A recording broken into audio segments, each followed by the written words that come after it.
Здравствуйте, братья и сестры! Вы смотрите очередной выпуск нашей программы «Беседа у камина». И я ее ведущий Александр Карманов. В данной программе владыка Петерим отвечает на ваши вопросы, которые вы задаете через группу «Батюшки онлайн», а также на социальных сетях и в других ресурсах. Итак, мы начинаем. Здравствуйте, владыка. Здравствуйте, Божие благословение всем нашим телезрителям. И первый вопрос задает Дарья. Здравствуйте. Как готовить к причастию ребенка 11 лет? Так же, как и взрослому? С 7 лет уже ребенок должен исповедоваться. Это средний такой возраст. 11-летний, естественно, как и взрослый, готовится. Он может уже читать правила как причащению, но в связи с тем, например, что он учится во время учебного процесса, когда ребенку некогда, он может сокращенным типом читать, есть канон сокращенный к причастию. Вот три канона, но в сокращенном варианте, соединенные, так сказать. И вот 7 лет. Обратите внимание, что ребенок по уровню развития может быть и раньше, чем 7 лет, или позже. То здесь, если целесообразным видят родители, что ребенок уже может и в 4 года исповедоваться, то, пожалуйста. Исповедь – это очень полезный процесс, где священник поможет родителям воспитывать ребенка. Это очень хорошо. Так что готовьте детей по мере их созревания и доводя до полной программы подготовки, то есть 3 канонов, соединенных в целое, и канон перед причащением с молитвами. Спасибо. Следующий вопрос задает Ольга. Здравствуйте, батюшка. Как отсечь свою волю? Как еще искоренить? Ведь человек все равно, что чувствует, или это как достижение нирваны? Спасибо. Надо сказать, что учение отсечения своей воли противоположно нирване. Это учение православное, оно коренным образом отличается от буддистских, кришнаитских, прочих религий, где есть нирвана. Да? Нирвана – это болезненное состояние, сопряженное с гордостью, что я Бог, и все боги по отношению ко мне ничтожество. А в православии самоотречение своей воли является настроение именно смирения глубокого, не гордыни, как в нирване, а смирением. У Иисуса Христа оно наблюдается в течение своей жизни. Он везде, несмотря, что Он совершеннее, Его воля была по человечности, чем наша, но и эту даже совершенную волю Он постоянно подчинял, с удовольствием подчинял воле Божией, то есть божественной своей сущности. Поэтому нам отсекать свою волю, идти заповедями Господними очень и очень полезно. Тогда не будет в жизни ошибок. Спасибо. Задает Александр. Какие новости сейчас происходят в епархии? Что нового? Но мы сейчас продолжаем путь становления к открытию митрополии, может быть, в следующем году. И вот сейчас уже меня утвердили священноархимандритом ведущих монастырей Ульяновского и Усть-Вымского, что, в общем-то, является каким-то продвижением в этом пути, потому что уже с новой титуляцией, как архиепископ Коми-Зырянский. Если бы какой-то другой вариант предусмотрен был, я думаю, что такой поспешности бы не было. И кроме этого у нас перемены только в лучшую сторону. Это увеличение наших количества фестивалей и качества. Так, например, мы сейчас запустили уже образовательное учреждение свое по подготовке церковных кадров. Это тоже очень важная в этом году перемена у нас. Но еще много-много прекрасных событий в этом году. Вы знаете, что мне дали членство в Союзе писателей России. Я стал ветераном труда в этом году. И все-таки получил архиепископство и приезд патриарха, самое главное. То есть у нас много-много событий было в этом текущем году. А расскажите, пожалуйста, немножко по духовному училищу, которое у нас в Сыктывкаре. Вот это бывшее духовное училище, оно преобразовано в образовательный центр подготовки катехизаторов, миссионеров. И, что очень насущно, это священнослужители не высшего ранга, а, скажем, первой степени диаконов. Диаконы уже будут служить, скажем, по прошествии 2 лет образования в нашем центре, а затем могут продолжить жить путь своего образования в духовных семинариях, но уже мы получим, так сказать, священнослужителей. Это очень важно. Этот центр, он межепархиальный у нас в Сыктывкаре. Мы готовим, кадры начали готовить и для Воркутинской епархии, но, естественно, получили регистрацию в Минюсте. Сейчас перерегистрация происходит при учебном комитете Русской Православной Церкви, то есть патриархии нашей. И думаю, что ребята, их поступило у нас около 30 человек, это очень-очень большая такая дружина духовная. А что? Вот пойдут они в общество и начнут миссионерствовать, и начнут образовывать, катехизировать наше население. Дай Бог. Следующий вопрос задает Валентина. Здравствуйте. Скажите, пожалуйста, как получить исцеление от болезней? От болезней, во-первых, исцеляются люди, идут к врачу. Если у тебя заболел палец, поранил, уколола иголочкой, то ни в коем случае не надо показывать его Богу, что исцели.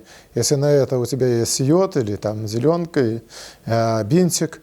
Вот. Если, конечно, очень серьезные болезни, то опять же к врачу, но параллельно молиться, ставить свечи в церкви, молиться и по целительнице Богородице, и перед ее честной иконой, и перед Пантелеймоном, или перед своим святым, имя которого носите. В неисцельных обстоятельствах онкозаболевания, когда у человека в особенности тоже очень важно подготовить себя к вечности, и в этом плане эта болезнь божественная считается, в том смысле, что человек достойно подготовиться, полную возможность имеет, молитва, причастие, исповедь регулярная в храме, соборование.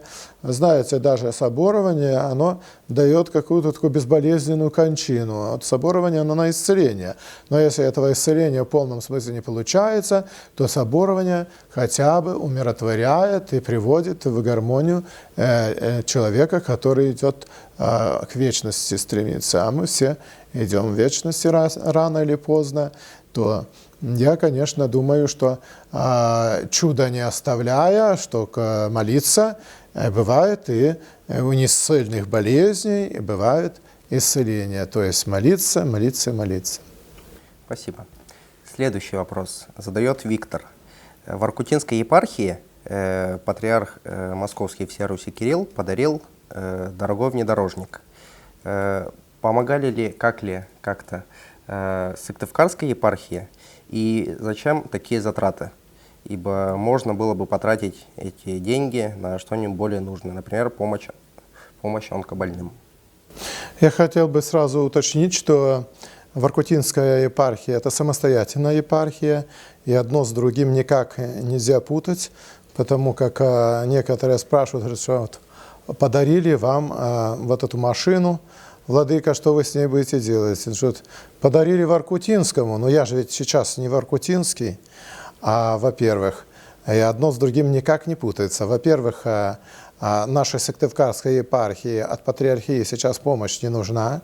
Наша епархия 21 год, хотя изначально ей при Алексее II не выделялось ничего при начале. Вот, но у нас, вы знаете, был большой благодетель, это Спиридонов Юрий Алексеевич, который построил кафедральный собор. В то время как Воркута – это все-таки умирающее состояние во многих аспектах, и там, смотришь, помощь это очень даже нужна. Это те 40 миллионов, которые патриархия дала на благоустройство епархии Воркутинской, не нашей, и этот вездеход. Я думаю, что это уже дела Воркутинской епархии, но к нам это никакого отношения не имеет. Мы же сейчас содержим кафедральный собор, что это очень сложно делать. Он является национальной гордостью нашей, Коми Республики, украшением города Сыктывкара, нашей столицы. И наша епархия ведет широкий круг социального служения. Параллельно тому, что строится, скажем, звонница при кафедральном соборе, мы кормим нищих, мы помогаем социально обездоленным, круг обездоленных у нас вместе с социальными работниками светскими обозначен. Поэтому, если кто не попадает в эту сферу деятельности, конечно, простите, но епархия по силе возможности ведет огромную благотворительную социальную работу. А расскажите, пожалуйста, про звонницу. Какие успехи, возможно, какие трудности сейчас? Звонницу строить в наше время очень сложно, и мы ее будем строить по силе возможности. Во-первых, большой этап строительства заключался в подготовке проекта. Это сочинская архитектура поработала, та, которая 200 храмов проектировала в город Москву. И первое, конечно, это котлован, он стоил 200 тысяч. Второе, это 15-метровые, 10-метровые сваи забитые. Тоже очень дорогое удовольствие, 800 тысяч. После этого надо было закупить бетон 2 миллиона и за 500 тысяч купить арматуру на первый слой бетона. Это вот полметра. Такая плаха огромная, с толщиной полметра. Вот эта вот огромная была работа проведена, но еще к ней сейчас добавляется долг. Вот, например, 900 тысяч рабочим, это краны, это транспортировка, подогрев в зимних условиях бетонирования и так далее.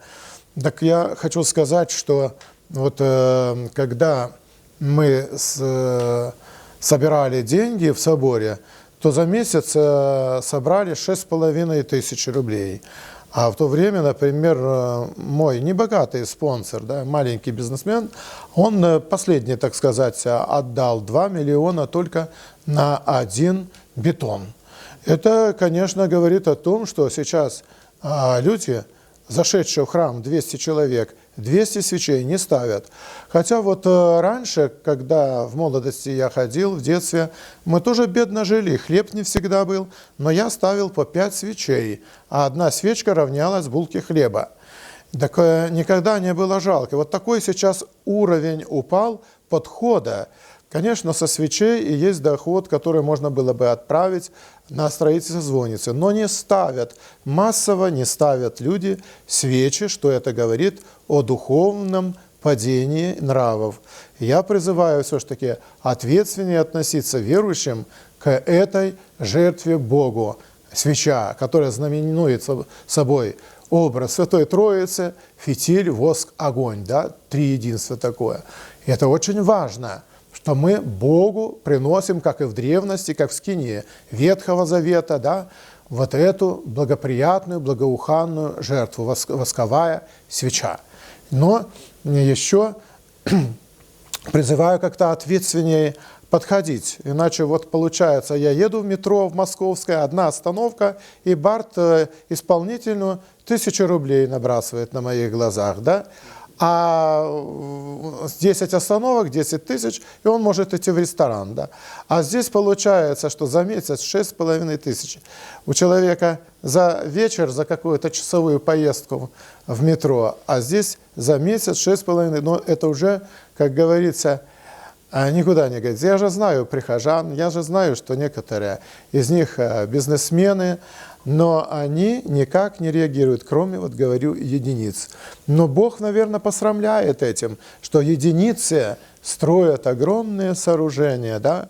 Как пенсионерка, бабушка, одна из 1000, она отдает свою пенсию, да?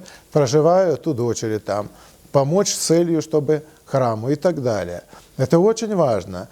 Надо сказать, что вот у нас более 10 сотрудников собора, а это сторожа, получают минимальную зарплату 7500, 8000 рублей. Неужели вот я буду присваивать или кто-то из священников деньги от этих вот людей, которых очень трудно зарплату выдать? в соборе очень трудно, другой раз задерживается зарплата.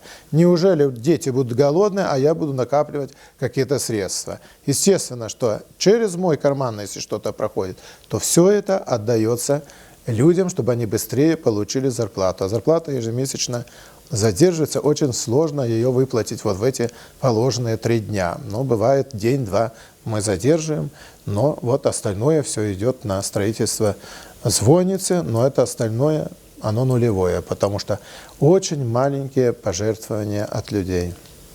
А если вот все будет идти вот таким вот чередом, примерно вот предварительно можно как сказать, через сколько будет все-таки возведена звонница? Сейчас у нас небольшой перерыв рассчитаться с долгом с рабочими, и затем к Пасхе мы закупаем снова железную арматуру и начинаем сварочные работы по каркасу цокольного этажа. И после пасхальной недели продолжим бетонирование. Но уже то, что мы сейчас сделали, огромную работу, да, это полуметровая сплошная плаха железобетонная, 30 на 10 метров. Это грандиозная работа на этот год сделана, что позволит мне предположить, что за 5 лет даже своими силами, под моим руководством, мы эту звонницу построим. Но если к нам подключится наша структура, так сказать, вне государственных каких-то вложений, но под руководством государства, то к столетию Республики Коми наша колокольня звонница будет завершена. Спасибо. Задает вопрос Карина. Добрый день, батюшка. Не знаю, как поступить. С мужем вечно живем 5-й год, есть дочка. За время семейной жизни выяснилось, что муж любит алкоголь, азартные игры, а недавно стало известно, что и погуливает. Я на многое закрывала глаза, во всем винила себя, что, мол, своими грехами, наверное, заслужила такого мужа. Была на исповеди, искренне покаялась во всех грехах своих. С мужем отношения стали вроде налаживаться, но все это временно. Через какое-то время опять все повторяется. Как мне быть? Терпеть смиренно и молиться, или разойтись и жить спокойно, без долгов денежных, ведя такой образ жизни, скопилось много долгов, и растить ребенка. Я на мужа зла не держу, воспринимаю все как страдания за свои грехи, посланные мне Богом через него. Но иногда сил не хватает просто и к браку, у меня отношения серьезные, тем более венчанные. Помогите советом как духовника, так как его у меня, к сожалению, нет. Здесь нужно сказать, что действительно велика милость Божия, сила Божия. И вот те маленькие показательные примеры, когда женщина начинает особенно за собой следить и каяться, оно привлекает Божие благословение, во-первых, и второе, даже мужчину, согрешающему против своей семьи. Да? Он как-то тоже организовывается, мобилизирует свои внутренние силы, какое-то время не пьет. Но дай Бог, чтобы это силы такие у этой женщины были дальше бороться. Может, это переломит в коренную ситуацию, но при всяком случае терпение, еще раз терпение, а затем уже, если результатов не будет, если уже превозмогают все, используют они уже все силы духовные и физические, то тогда можно развестись. Потому что мы понимаем, какая тяжесть и бремя для ребенка тоже расти в семье алкоголика. То есть это очень и очень болезненно, и, наверное, матери в конце концов надо будет подумать и о разводе. Но сколько есть сил, конечно, надо держать семью. Спасибо. Задает Александр. Добрый день. Как узнают человека блаженного, с кем разговариваю с небес и ангела? Блаженные бывают, естественно, в кавычках на 99%. Это, как правило, или психбольные, или аферисты. Надо очень быть осторожными к различным таким блаженным, которым по существу не являются от Бога, а часто являются, если не по болезни, то прямо от беса. Но кроме того, очень осторожно надо к сверхъестественным проявлениям относиться. А апостол Павел нас предупреждает, что изучайте духов, от Бога ли они. То есть какое-то явление, и надо крестное знамение себя нанести, да, молиться внутренне и почувствовать. Ведь бесы приходят, приводя с собой страх, ужас, а ангелы – умиротворение и радость. Поэтому изучайте духов, от Бога ли они. И в том числе вот этих вот людей чудаковатых, да, кликуш различных. Их тоже, если человек практикует исповедь, практикует причастие, является церковным, воцерковленным, тоже их чувствует. Даже по духу такие люди видны, что это шарлатаны. Поэтому будьте осторожны, изучайте эти сверхъестественные проявления, от Бога ли они, путем именно воцерковленности, путем осязания, ощущения этой благодати, которая приходит к нам через причастие, при приложении к святыням, мощам святых угодникам, святой крещенской воды и святой воды просто и так далее. А как тогда относиться ко всевозможным экстрасенсам, так называемым, которые от имени Господа нашего Иисуса Христа исцеляют многих людей, видят будущее и тому подобное? Как людям относиться к таким? Я много раз уже в передачах говорил, писал и в стихах выражал это мнение, что до распятия Иисуса Христа правоверный иудаизм камнями побивал колдунов, чародеев, вот этих экстрасенсов всех. После распятия полное замутнение, это уже новая религия, иудаизм, которая не побивает камнями, да, а наоборот приветствует как хороших людей, рекламируя их по НТВ, битва экстрасенсов, переживая за лучших из них и так далее. А на самом деле сущность одна. Это те, которых побивали камнями люди, которые хранили веками, тысячелетиями веру в единого Бога. Спасибо. Спрашивает Екатерина, можно ли пить кофе в пост? Кофе без молока, пожалуйста, можете пить. Это постный продукт. Но если кто любит с молоком, то лучше потерпеть тогда до окончания поста. Спасибо. Любовь. Тут немножко как просьба уже идет. Здравствуйте, батюшка. Очень прошу, помолитесь о Александре и Наталье. Погибают в страстях. Хорошо. Сердечно благодарю за доверие. Конечно же, помолюсь. Спаси Господи. Спрашивает Андрей.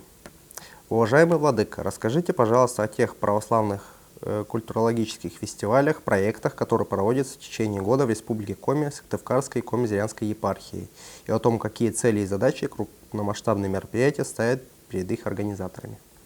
У нас проходит 6-7 православных фестивалей. Это Рождественский Пасхальный, это фестивали «Осенью вера, надежда, любовь» и Никольский фестиваль. Это Покровский фестиваль в Сыктывкаре и Вифлеемская звезда, добавочно к фестивалю рождественскому, общереспубликанскому. Еще бывают эксклюзивные фестивали, например, Бард песни. Был такой у нас лет 15 назад. Так что не исключено, что будет 7 фестивалей, и 8. Я думаю, чем больше фестивалей, тем лучше, потому что открываются площадки для проявления таланта нашей молодежи, а таланта в православии. Кроме того, что мы и окормляем и военных, и тюрьмы, и спорт. Вот к хоккеистам, да, я хожу. То есть это важно, чтобы все было через призму православия. Что бы мы ни делали, патриотизме имеется в виду и спорте, оно должно православным быть. Мир вам, владыка. Такой вопрос. Написано «одна вера, одно крещение». А если человек лет так в 30 перекрестился у Иеговых, то первое крещение не аннулируется? Я так понимаю, что нет. Он остается православным христианином. Так ли это? Помогай вам Бог, владыка. Дорогие друзья, надо понимать, что благодать не входит насильственно в худородную душу. Она не забивается, как гвоздь молотком. Поэтому еще надо посмотреть, а было ли честно, было ли от души, от полноты сердечной принято это крещение. Я думаю, что если бы это серьезно человек относился к крещению православия, то он бы и в свидетели Иеговы, и в другие секты и расколы не ушел. Но коль человек крещен, и такой вопрос возник, является ли он по принятию в секте их крещения, так называемое, которое крещением не является, конечно. Но я хочу сказать, что в некоторых случаях такое крещение православное, оно считается как бы законсервированным. Оно может в любое время открыться при покаянии этого человека. То есть ему тогда перекрещиваться не надо, когда он возвращается в лоно Матери Церкви. Но есть такие случаи, когда человек крещенный, но он совершает уже в новой секте, в расколе такие грехи, что обратного пути нету, как у Филарета Денисенко, лжепатриарха Украины. Он уже устоял во зле, как сатана, и он не может покаяться. Его крещение не является уже таковым, то есть он является на самом деле по существу некрещенным человеком, и его нельзя отпевать в православной церкви. То есть такая страшная ситуация возникает.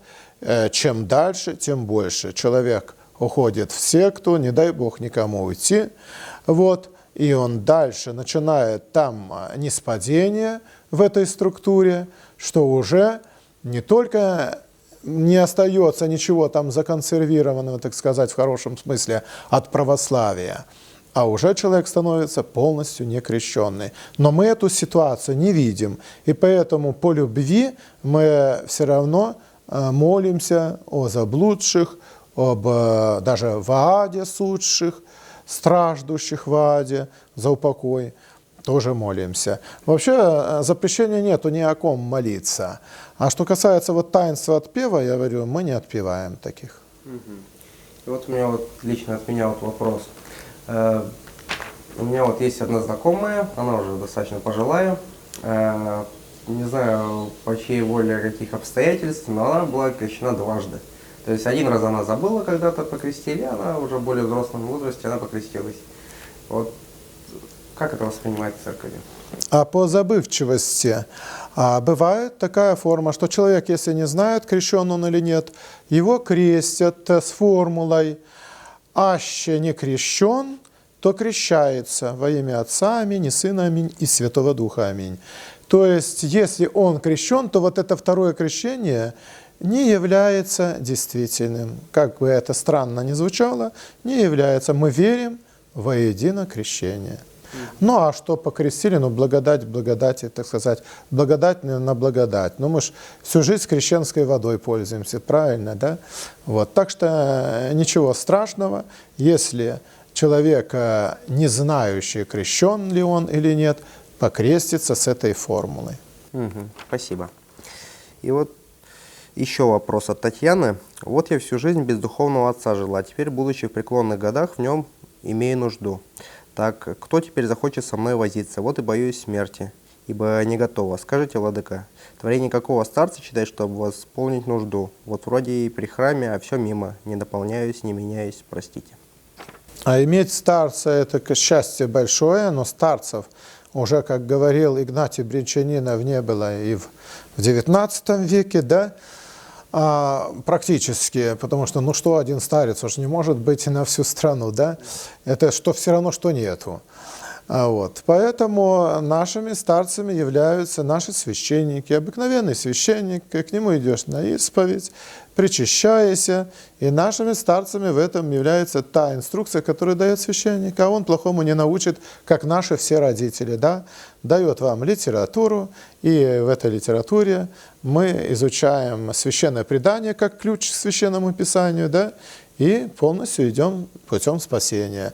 И ничего страшного. Как говорил Иоанн Крестьянкин, если нет возможности пойти к старцу, который изгоняет бесов, да, то вы ничуть не смущайтесь, 3 раза причаститесь, пособоруйтесь, причаститесь 3 раза после этого, да, вот, и все беснование пройдет. Ну и такие есть прекрасные рекомендации. Они очень разные, вот, так что без невыходного положения нету. У вас у всех есть все равно свой родной священник в храм, в который вы приходите.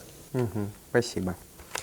Спрашивает Виктор. Если начал поститься Великий строгий пост, но заболел, можно ли в это время есть что-то скромное или пить молоко? И до какого времени есть скромную пищу? Только лишь до выздоровления телесного или уже до самого конца поста? Конечно, больные и беременные не постятся по уставу церкви. Этот человек приравнивается, особенно беременные, как к самоубийцам и где-то убийцам. Потому как вот человек болеет, и до выздоровления он должен попустить пост. А в особенности, если язва, например, конечно, человеку надо молочно-мясные продукты обязательно употреблять. Вот. Поэтому выздоравливаем и продолжаем пост. Сколько бы там ни осталось, хоть 1, хоть 2 дня, а до конца поста продолжаем, потом уже поститься. Вот. Поэтому есть такие случаи, когда фанатизм не проявляется, нельзя вредить своему здоровью. Хорошо, если вы в дорожку подготовили с собой постную пищу, но если этой постной пищи не было времени, то, конечно, тогда употребляем в дороге не постную пищу, но ограниченно, имея в виду, что пост есть ограничение, в том числе и любой пищи. Спасибо. Задает этот вопрос Кирилл. Спасибо вам, владыка, за вашего лебедя в стихах и за ваши молитвы. Спасибо, Господи, за поддержку моего творчества. Это меня очень вдохновляет на новые работы в стихах. Спрашивает Валентина. Доброго времени суток вам, батюшка. Скажите, как взрослому человеку, достаточно взрослому, решиться на исповедь? Чувство стыда не дает приступить порог церкви. Извините, если что не так сказала. Это однозначно является лже-стыдом. Люди, которых я встречал, они стесняются в церкви рассказывать грехи перед незнакомым, даже, вот, скажем, священником, да? Они с легкостью рассказывают грехи своим товарищам, друзьям, да еще в похвальной форме. И ни стыда, ни совести, как говорится. Поэтому ложный стыд надо в себе подавить, прийти. Причем там очередь бывает на праздник исповедующий. Священник это даже и не запоминает, да и не входит у него. Цель никак не входит запоминать и вникать. Вот. Грехи все похожие. Вот. И люди все похожие друг на друга. Поэтому подавите в себе ложный стыд. А вот обязательно ли таинство исповеди перед причастием? В нашей церкви, в России, принято обязательным перед причастием. Но хотя можно и за 3 дня, и за неделю раньше поисповедоваться. Правила разграничивают исповедь и причастие, разные таинства. Но их вот у нас в России так сблизили, что перед самым именно причастием надо поисповедоваться. Считается, что мы не выдержим, обязательно словом или делом или мыслью согрешим. Да? И поэтому вот с такого благочестивого подхода у нас так принято в России, что исповедь недалеко находится от причастия или перед самым причастием. Но категоричности здесь, повторяю, нету. Что бывает так, что человек поисповедовался, если он благочестиво прожил неделю, то он может причаститься без исповеди, пожалуйста. Ну, например, у нас священники так делают. Они же ведь не исповедуются ежедневно, еженедельно или ежемесячно даже. Всякое бывает. Спрашивает Елена. Будет ли кто-то, помимо отца Александра Митрофанова, делать трансляции «Перископ»? В Свято-Вознесенском храме местечко Кируль есть прекрасные проповедники. Но только бы приглашали, пожалуйста. Я думаю, что и я выступлю, и многие священники выступят. Будем осваивать все новации. Так что до встречи. Спрашивает Анна. Добрый вечер. Отче, такой вопрос мучает меня. Встречаюсь с парнем 2-й год. Есть сын, я в разводе. Причина – измены мужа. Когда мы познакомились, я ходила в храм редко, пост соблюдала только великий. Когда более 2 лет назад переехала из Украины в Россию, где познакомилась с этим парнем, стала ходить чаще в храм, больше интересоваться церковью. У нас были хорошие отношения, были интимные отношения, но когда я стала ходить чаще в храм, я решила, что блуда больше не будет в моей жизни. Он в церковь не ходит, мне говорит, что я стала другая, помешалась на этом. Он просто меня в этом плане не понимает. У меня пост, я это не ем, это мне нельзя, ему это не нравится. Он говорит, что познакомился и был готов жениться на мне, а теперь уже не знает. Хочет, чтобы я была прежней. Я понимаю, что не стану той, и это уже не буду. Он хороший, добрый, нам очень помогает, ответственный. Я думаю, что просто не смогу его сделать счастливым. То ли это мне испытание, останусь я с Богом, то откажусь. Или я должна его привести к Богу. Помогите разобраться. Спаси вас Бог. Хотя постное время предусматривает по церковному учению воздерживаться от супружеской связи, но только по обоюдному согласию, как повествует святой апостол Павел. Да? Это надо не забывать, что даже и вне поста есть такие благочестивые пары, которые хотят воздерживаться, но это надо делать по обоюдному согласию. Если этого обоюдного согласия нету, ни в коем случае нельзя вот именно как-то пренебрегать мужем, потому что, как сказано, что над телом не властна жена, но муж, и муж над своим телом не властна, но жена. То есть это все-таки не совсем правильно назвать блудом. Невоздержание во время поста, да, как и, скажем, употребление непостной пищи. Но это же не блуд. Они в законном браке, и блудом сожительство не является. То есть здесь имеется в виду, что люди нарушают пост, то есть ограничения не делают. Но они зато делают ограничения в других аспектах этой жизни. То есть все равно пост-то соблюдается. Нельзя сказать, что совсем не соблюдается пост. Вот она же ходит в церковь, да? Она приготавливает постную пищу.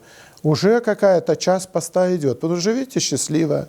Насколько времени надо потерпеть, что если муж не хочет полного постного воздержания, но все равно он участвует ведь частично в общесемейном посте, в той же, скажем, пище. И, слава Богу, потихонечку вы дойдете до совершенства. Но ультиматумов ставить нельзя, вспоминая слова апостола Павла. Спасибо. А вот такой вот вопрос. Может ли, например, мужчина, православный или православная девушка, выйти замуж за, так скажем, иноверца? Церковь не приветствует такие браки. Это браки с нехристианами, да? Вот с христианские, межхристианские браки допустимы. Но и то при условии, что если выходишь замуж и женишься на католике или на другом христианине, то дети, рождаемые, будут православными. С другими конфессиями не приветствуются браки. Но коли они уже случились, церковь тоже не разрушает эти браки. Вот все-таки нужно, храня свою православную веру в этих супружеских, они же не венчанные, получаются эти браки. Они не беззаконные, потому что регистрируются в ЗАГСах, но они не облагодатствованы, да? Вот, то церковь не разрушает эти браки, конечно, но тогда подвиг хранения в этих неимоверно тяжелых условиях своего православия и, опять же, детей. Спасибо. И вот еще такой вот вопрос. Во сколько лет, в каком возрасте нужно крестить ребенка? И крестить, скажем так, с самого рождения или все-таки, как Иисус Христос, в 30 лет? Крещение детей с первых дней христианства совершалось с самого, что есть, раннего младенства. Вот младенчества. Вот обычно это равняется, как 8-дневные, например, дети обрезывались у евреев. Точно также перешел этот возрастной ценз в православие. Поэтому крестят и, чтобы избежать смерти, если ребенок слабый родился, и в первый час даже по рождении крестят. Ну а так сказать, очень уже благоприятные условия являются крестить 1,5–2-месячных детей. Они в эту маленькую купель легко помещаются, с ними этот обряд легко совершать. И умилительная картина, очень напоминающая древние, вот, скажем, обычаи обрезания, да, скажем, Господня иудействующего тогда народа. Вот. Это общепринятое такое правило. Что касается 33-летнего возраста, это крещение как таинство омовения, да, но в котором Христос сам не являлся, нужды не было в этом у него. Но, повторяю, он же обрезание совершал в 8-дневном возрасте, Христос. Почему все говорят, что в 33-летнем? Да то крещение сюда никакого отношения не имеет. Святые толкователи говорят, что вот наше крещение приравнивается к обрезанию, к этому возрасту. Над ребенком совершается таинство в самом раннем возрасте. И поэтому история церкви знает примеры крещения детей с самого раннего возраста. Например, крестился Корнилий и дом весь его. Не говорится, кроме детей, женщин и детей, как это обычай имеют евангелисты. Указывает, что насытились там, скажем, 5000 мужей, кроме женщин и детей. Такой принцип написания существовал у евангелистов. Но нигде дети не исключались из таинства крещения. Это доказывает, что дети участвуют в таинствах с самого раннего возраста. Угу. И вот такой вот вопрос. Где-то в Воронежской области один человек поменял свое тело, скажем так, приблизил свое лицо к лику Иисуса Христа. То есть он стал похож визуально. Кроме того, он поменял свое имя, фамилию, и паспорт в итоге получил с именем Иисус Христос. Считается ли это кощунственным, или как вот это воспринимает церковь? Ну, а в случае того, сколько угодно, сумасшедших у нас много в стране, а медицинская помощь очень мало оказывается. Теперь собственного желания там, например, мало когда есть, а по заявлению 2 людей, как раньше, не принимают. И поэтому вот в Красноярске бывший милиционер, он то же самое себя объявил Христом, затащил людей в тайгу. Люди оттуда живыми очень мало кто выходит. Эту секту не закрывают уже десятилетиями. Конечно же, к таким явлениям надо относиться просто как к проявлениям заболеваний частного лица и заболеваниям группы лиц, то есть подобное к подобному. Это больные люди, я считаю. Спасибо. Задает вопрос Андрей. Здравствуйте, батюшка. Я страшно запутался в догмах православной веры. Вот мы молимся больше Богу Сыну или Богу Отцу. Когда молимся «Господи помилуй», это Богу Отцу. А когда «Господи Иисусе Христе», это уже Богу Сыну. Я всегда думал, что мы молимся Иисусу Христу. А после того, как узнал, что в молитве «Отче наш» мы молимся Богу Отцу, совсем запутался и не понимаю ничего. То, что мы поклоняемся Святой Троице, это я понимаю. А вот различия между Сыном и Отцом не понимаю. И кого мы больше почитаем? В православии есть молитвы. Они, подчеркиваю, все к единому Богу. Но молитвы есть к 3 лицам единого Бога. Так, например, «Отче наш» лицу единого Бога Отцу, ко 2 ипостаси к Иисусу Христу, Господи Иисусе Христе, Сыне Божий, помилуй меня грешного, и к 3 ипостаси, 3 лицу единого Бога, это Царю Небесной молитва.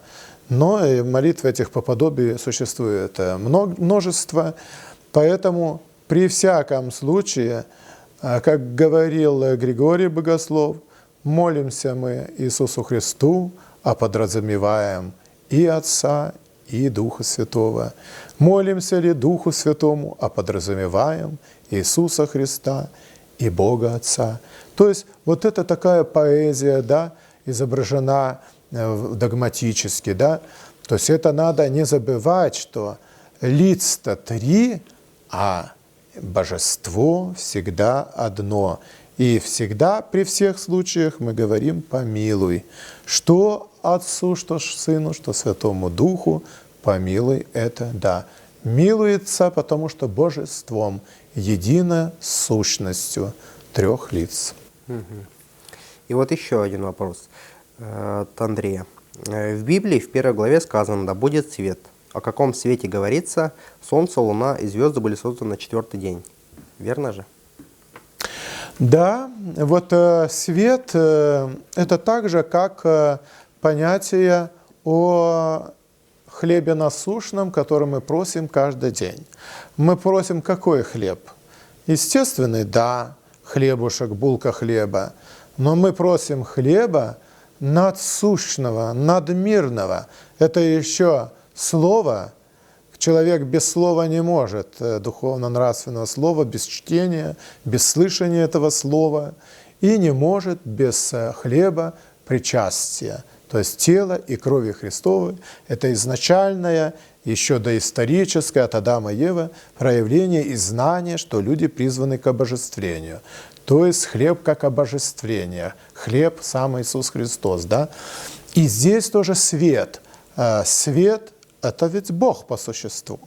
И Он дает, да будет свет, но какой да будет свет? Материализированный, из газообразной, жидкой форме, каменной форме. Материализация идет. Свет появился, кроме Бога, в Слове, в материализации появляется свет до того, когда появится Солнце и Луна, все. И вот появляются вот некоторые такие свечения, да, в бездне. Распределение. То была темнота, а здесь появилась физический мир появился, да, и появились свечения, свет. Но затем, я повторяю, что идет материализация, и уже она совершенно заканчивается в 4-м дне, когда, говорит, да будет светила небесные, вот эти светила, и они появились. Солнце, солнечная галактика, Солнце заставило вращаться вокруг него другие планеты. Луна явилась притяжением Земли. Земля стала вращать вокруг себя Луну, да, и сама вращаться вокруг своей оси, кроме того, что идти по орбите. То есть эти все дела, они единым Словом Господним, светом Господним прошли в материализацию, да? Но о них конкретно сказано именно на 4-й день творения. А свет по существу своему, как свет высшей степени, как я говорю, как хлеб, хлеб, хлеб, да, так и здесь свет, свет, свет. Сначала свет как что-то невидимое, какой-то нематериальный свет от Бога происходил, а потом уже произошли, закончены, сформированы именно в 4-й день светила небесное. Спасибо. Благодарю вас, Владыка, за прекрасную беседу. А вам, дорогие телезрители, на этом наш выпуск завершен. Ждем ваших снова вопросов на ресурсах «Батюшка онлайн» и также других ресурсах нашей епархии. Всем спасибо. Спаси, Господи, Боже, вам всем благословения.